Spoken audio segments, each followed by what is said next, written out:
NEET പരീക്ഷാ സമ്പ്രദായം റദ്ദാക്കണമെന്ന് MES president doctor PA Fazal Gafoor. അഖിലേന്ത്യാ പരീക്ഷ പരാജയമാണെന്നും അത് റദ്ദാക്കണമെന്നും അദ്ദേഹം മലപ്പുറത്ത് വാർത്താ സമ്മേളനത്തിൽ ആവശ്യപ്പെട്ടു. അഖിലേന്ത്യാ പരീക്ഷകളിൽ വൻതോതിൽ അഴിമതിയും പേപ്പർ ചോർച്ചയും ആൾമാറാട്ടവും നടക്കുകയാണ്. അനാവശ്യമായി ഇളം പ്രായത്തിൽ കുട്ടികളെ മറ്റു സംസ്ഥാനങ്ങളിലേക്ക് പോയി പഠിക്കുവാൻ നിർബന്ധിക്കുകയാണ്. നഗരാധിഷ്ഠിതമായ കോച്ചിംഗ് മാഫിയയാണ് ഇതിന് പിന്നിൽ.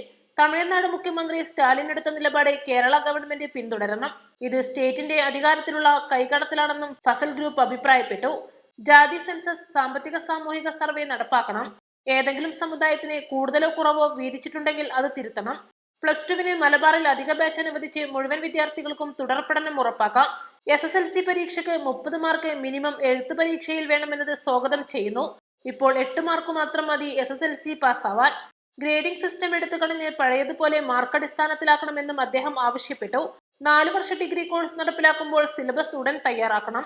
ആർട്സ്, എഞ്ചിനീയറിംഗ് കോളേജുകൾ പൂട്ടിക്കൊണ്ടിരിക്കുന്ന സാഹചര്യത്തിൽ ഇപ്പോഴത്തെ വിദേശ പഠനം പരിശോധിക്കുകയും പുതിയ കോളേജുകൾ അനുവദിക്കാതിരിക്കുകയും വേണം. സ്ത്രീ വിദ്യാഭ്യാസത്തിനെതിരെ ഏതെങ്കിലും സംഘടനകൾ പറയുകയാണെങ്കിൽ അവർ ചരിത്രത്തിന്റെ ചവറ്റുകൊട്ടയിലായിരിക്കുമെന്നും ഫസൽ ഗഫൂർ വാർത്താ സമ്മേളനത്തിൽ അഭിപ്രായപ്പെട്ടു. പക്ഷെ നമ്മുടെ ഒരു മലപ്പുറം ജില്ലയിലെ ഒരു കുട്ടി അല്ലെങ്കിൽ മലപ്പുറമാണ് തിരുവനന്തപുരം ജില്ലയിലെ ഒരു കുട്ടി ആസാമിൽ പോയി പഠിക്കണം, അല്ലെങ്കിൽ ഒറീസയിൽ പോയി പഠിക്കണം. അത് എന്തിനു പഠിക്കണം എന്ന് എനിക്കറിയാം. കാരണം അവിടെയൊക്കെ മെഡിക്കൽ കോളേജ് കൊണ്ടുപോയി. അപ്പൊ പണ്ട് മെഡിക്കൽ കോളേജുകൾ കുറവാണ് എന്ന് പറഞ്ഞുകൊണ്ടായിരുന്നു ഇത് ഉണ്ടാക്കിയിരുന്നത്. ഇന്ന് ഇഷ്ടംപോലെ മെഡിക്കൽ കോളേജ് എല്ലാ ഉത്തർപ്രദേശിലും ബീഹാറിലും ഓരോ ഡിസ്ട്രിക്റ്റിലും മെഡിക്കൽ കോളേജ് തുടങ്ങിയത്. അപ്പൊ ആ നിലക്ക് ഈ ഓൾ ഇന്ത്യ കോട്ട എന്ന് പറഞ്ഞ സംഭവം എന്താ വെച്ചാൽ ഒരുപാട് പ്രയാസങ്ങൾ. ആൾക്കാർ പോയി താമസിക്കണം, ഭക്ഷണം, ദൂരം, എത്ര യാത്ര ചെയ്യണം, അങ്ങനത്തെ ഒരുപാട് പ്രയാസങ്ങൾ നിലനിൽക്കുമ്പോൾ ഒരു ഓൾ ഇന്ത്യ കോട്ട അന്വേഷണമായിട്ട് വെച്ചിരിക്കുകയാണ്. അപ്പൊ ഓൾ ഇന്ത്യ കോട്ട എടുത്തു കളഞ്ഞുകൊണ്ട് ഈ നീറ്റ് പരീക്ഷ കേരള ഗവൺമെന്റ് നടത്തണം, അത് സംസ്ഥാന ഗവൺമെന്റുകൾ നടത്തണം. അതിനോട് ചേർന്നുകൊണ്ടാണ് ഇപ്പോ വെസ്റ്റ് ബംഗാളും നമ്മുടെ തമിഴ്നാടും ഒക്കെ നിലനിൽക്കുന്നത്. അതിൽ കേരള ഗവൺമെന്റ് ദുഃഖമാണ്. കേരള ഗവൺമെന്റ് ഇതൊരു ശക്തമായിട്ടുള്ള നിലപാടെടുക്കുന്നില്ല. ഇങ്ങനത്തെ പല കാര്യങ്ങൾ വരുമ്പോൾ ഒരു ശക്തമായിട്ടുള്ള നിലപാടെടുക്കണം. ഞാൻ മീറ്റിംഗിന് ഒരു പരിപാടിക്ക് പോയി SFI പറയുന്നത് ഞങ്ങൾ അതിനു വേണ്ടിയിട്ടാണ്. പക്ഷെ കേരള ഗവൺമെന്റ് ഒരു തീരുമാനം അറിയിക്കണ്ടേ? ആ ഗവൺമെന്റ് തീരുമാനം അറിയിക്കുകയും അത് കോടതിയെ അറിയിക്കുകയൊക്കെ ചെയ്യേണ്ടതാണ്. ഈ സാഹചര്യങ്ങൾ പഴയ സാഹചര്യമല്ല. 30-40 കൊല്ലം കഴിഞ്ഞു ആദ്യത്തെ നീറ്റ് പരീക്ഷയൊക്കെ വന്നതിന് ശേഷം. അതുകൊണ്ട് ഇത് മാറ്റിയിട്ട് കംപ്ലീറ്റ്ലി കേരളത്തിലെ വിദ്യാർത്ഥികൾക്ക് മാത്രമായിട്ട് മാറ്റിയിട്ടില്ലെങ്കിൽ നിങ്ങൾ വിശ്വസിക്കൂല. ഞങ്ങളൊക്കെ പുറത്തൊക്കെ പഠിച്ചവരാണ്. അവിടെ 10 ആൾമാറാട്ടമാണ്. ഇപ്പൊ തന്നെ നിങ്ങൾ കണ്ടില്ലേ, പാസ്സായി പോയ ഒരു കുട്ടിയാണ് ഗുജറാത്തിൽ നിന്ന് അവിടെ പോയിട്ട് ബീഹാറിലെങ്ങാണ്ട് പോയിട്ട് പരീക്ഷ. ഇത് ഞാൻ ചോദിക്കട്ടെ, ഈ മധ്യപ്രദേശിന്റെ ഒരു ഇന്ത്യയുടെ ഇതല്ലാത്തൊരു സ്ഥലത്ത്, വളരെ വിജനമായിട്ടുള്ള സ്ഥലത്ത് ഒരു നീറ്റ് പരീക്ഷ നടത്തണമെങ്കിൽ എന്തായിരിക്കും? മാത്രമല്ല, നമുക്ക് വീട്ടിലെ റിപ്പോർട്ട് അനുസരിച്ചിട്ട് അവിടെ ഒരു തരത്തിലുള്ള ക്യാമറ സംവിധാനങ്ങളോ ഇൻവിജിലേഷൻ സംവിധാനമോ അങ്ങനത്തെ ഒരു സാധനമൊന്നുമില്ല. നിങ്ങൾ മുമ്പ് കണ്ടാണല്ലോ, കയർ വെച്ച് കയറിയിട്ട് ബീഹാറിൽ കോപ്പീഡ് നടക്കണം എന്ന് പറഞ്ഞിട്ട് കംപ്ലീറ്റ് ബീഹാർ പരീക്ഷകളെ എടുത്തു കളഞ്ഞു. അപ്പൊ വീണ്ടും ബീഹാർ തന്നെയാണ് പ്രശ്നം ഉണ്ടായിരിക്കുന്നത്.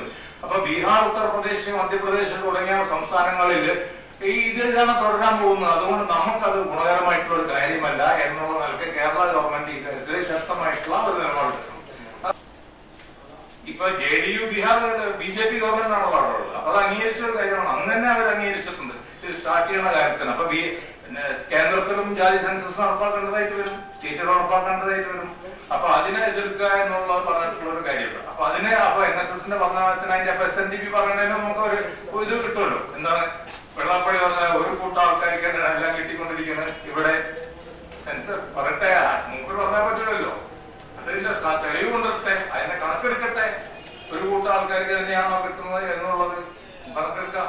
കാരണം അതിലൊരു കാര്യമുണ്ട്, ചിലപ്പോൾ ചില ആൾക്കാർ ബിസിനസ്സിലായിരിക്കും ഉണ്ടാവുക, ചില ആൾക്കാരുടെ പിന്നെ മൂന്നാമത്തെ SNDP കഴിഞ്ഞ് NSS കഴിഞ്ഞ് ഇനിയിപ്പോ നമ്മുടെ സമസ്തനെ പറ്റി പറയാതിരിക്കാൻ പറ്റില്ല. കാരണം അവര് സ്ത്രീകളുടെ വിദ്യാഭ്യാസ കാര്യത്തിലൊന്നും അവര് കൈയിടുന്നതാണ്. അതിന് കാര്യമില്ല. എന്താ കാര്യമല്ലോ, ആ പെണ്ണുങ്ങളൊക്കെ റെസ്റ്റോറൻറ്റ് MBBS പഠിക്കുന്നു, അവർ യുക്രൈനിൽ പോയി പഠിക്കുന്നു, അവർ ജോർജിയയിൽ പോയി പഠിക്കുന്നു. നിങ്ങളതെന്ന് പറയുന്നത് അതൊക്കെ കാലഘട്ടമൊക്കെ മാറി. നിങ്ങൾ പറഞ്ഞ കേട്ടിട്ടൊന്നുമല്ല അവർ നടത്തുന്നത്. പിന്നെ മതസംഘടനകൾ പറഞ്ഞത് കേട്ടിട്ടൊന്നുമല്ല വോട്ടിന് പോണത് ആൾക്കാർ. ഞങ്ങൾ 5000 വിദ്യാർത്ഥികളുടെ ഒരു സെൻസസ് ഇതെടുത്തു, ഒപ്പീനിയൻ പോൾ എടുത്തതിൽ 4.5% ആൾക്കാർ മാത്രം പറഞ്ഞിട്ടുള്ളൂ മതസംഘടനകൾ അവരെ സ്വാധീനിക്കുന്നുണ്ടെന്ന്. അവര് പറഞ്ഞത് എന്താണ് നിങ്ങളുടെ വോട്ട്, അത് പൊളിറ്റിക്കലാണ്. അത് കേരളത്തിലെ എല്ലാവരും മനസ്സിലാക്കണം. വലതുപക്ഷവും മനസ്സിലാക്കണം, UDF LDF മനസ്സിലാക്കണം. വെറുതെ ഇവരുടെ പോയിട്ട് കാര്യമൊന്നുമില്ല. അങ്ങനെ വോട്ടുണ്ട്. പിന്നെ ആലപ്പുഴയിലെ നേതാക്കന്മാർ പറഞ്ഞ മാതിരി അവരുടെ വോട്ടും കൂടെ ഉണ്ട് എന്നൊന്നും പറയണ്ട. ആരെയും വോട്ട് ഇവിടെ ഒന്നുമില്ല. വോട്ടില്ല എന്ന് മനസ്സിലായല്ലോ. ഇവിടെ കേരളത്തില് ഇപ്പൊ മലബാർ മുസ്ലിം ലീഗിന് കിട്ടിയ ഭൂരിപക്ഷത്തിൽ നിന്ന് മതസംഘടനക്കാണോ വോട്ട്, രാഷ്ട്രീയ സംഘടനക്കാണോ വോട്ട് എന്നുള്ളത് നമുക്ക് മനസ്സിലായല്ലോ. അത് വോട്ട് എവിടെ ഉള്ളതെന്നുള്ളത്. അങ്ങനെ മതസംഘടനകൾ പിളർന്നിട്ടോ അല്ലെങ്കിൽ മതസംഘടനകൾ അങ്ങോട്ട് പോയിട്ടല്ല വോട്ടൊന്നുണ്ടാവുന്നത്. വോട്ട് പൊളിറ്റിക്കലാണ്. MES general secretary KK Kunhumoideen, treasurer OC Salahuddin എന്നിവരും വാർത്താ സമ്മേളനത്തിൽ പങ്കെടുത്തു. East live, Malappuram.